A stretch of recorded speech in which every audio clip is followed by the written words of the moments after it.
बिस्मिल्लाहिर्रहमानिर्रहीम। अस्सलाम वालेकुम। कैसे हैं आप? उम्मीद है कि बिल्कुल ठीक होंगे। प्यारे प्यारे बहन भाइयों, मेरी कोशिश होती है कि मैं आपके साथ जो भी रेसिपी शेयर करूं वो बनाने में आसान होने के साथ साथ खाने में टेस्टी और ज़ायकेदार हो। तो प्यारे प्यारे बहन भाइयों, आज जो मैं आपके लिए रेसिपीस लेकर आई हूँ वो है फूल गोभी का पकौड़ा।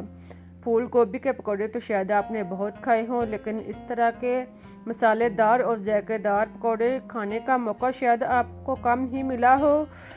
तो प्यारे प्यारे बहन भाइयों, चलिए शुरू करते हैं अपनी रेसिपीज। इसके लिए हमें चाहिए फूल गोभी आधा किलो। इसको साफ करके इसके फूल अलग कर ले या छोटे छोटे फूलों में काट लें। इस तरह के फूल जो हैं इसके काटने के बाद अब इसमें सुरख मिर्च पाउडर आधा चम्मच, नमक आधा चम्मच,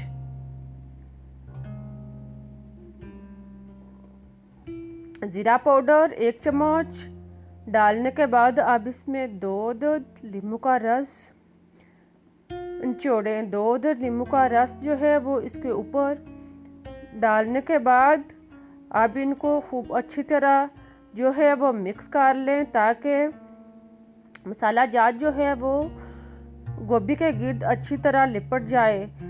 गोभी को मसाले के अंदर खूब अच्छी तरह रोल करें और फिर इसे 2 से 3 घंटे के लिए रख दें।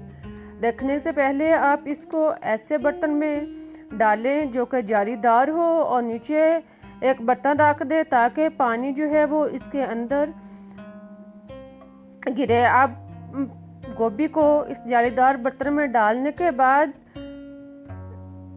नीचे जो मसाला बैठा है वो भी इसमें डालें और इसे 2 से 3 घंटे के लिए छोड़ दें।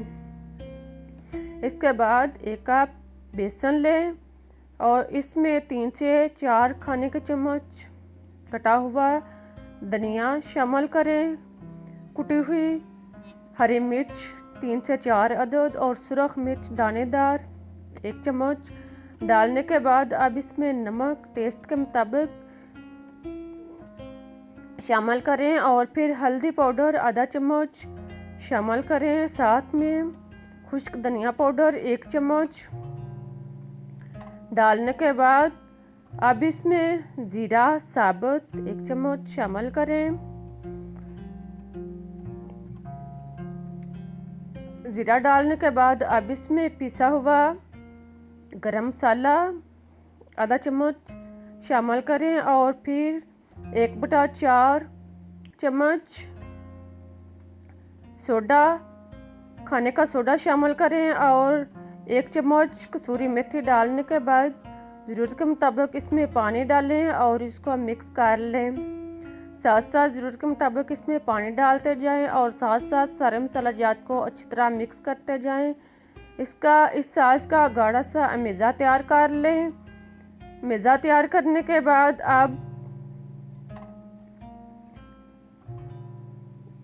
गोभी के फूल जिनको हमने पहले मसाला लगा के रखा हुआ था वो बेसन के अंदर रोल करें और फिर इसको तेल में फ्राई करना शुरू कर दें। तेल को पहले खूब अच्छी तरह गर्म कर लें और फिर चूल्हा जो है वो धीमा कर लें।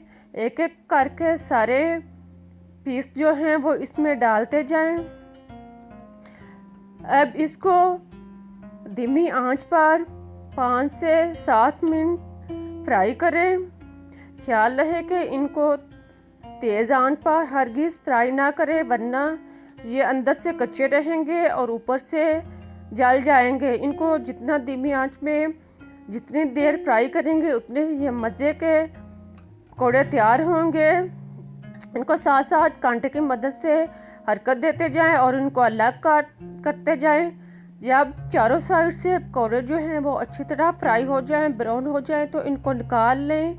अब हमारे पकौड़े जो हैं वो तैयार हो चुके हैं। मैं आपको तोड़कर दिखाती हूँ। देखें अंदर तक गले हुए हैं और साथ साथ कितने टेस्टी और क्रिस्पी और क्रंची भी हैं। आई होप कि आपको मेरी ये रेसिपी ज़रूर पसंद आई होगी। अगर पसंद आई है तो लाइक और शेयर ज़रूर करें और मेरे चैनल को सब्सक्राइब करना भी मत भूलें। मुझे इजाज़त दें, मैं फिर मिलूँगी एक नई रेसिपी के साथ। तब तक के लिए अल्लाह हाफिज़।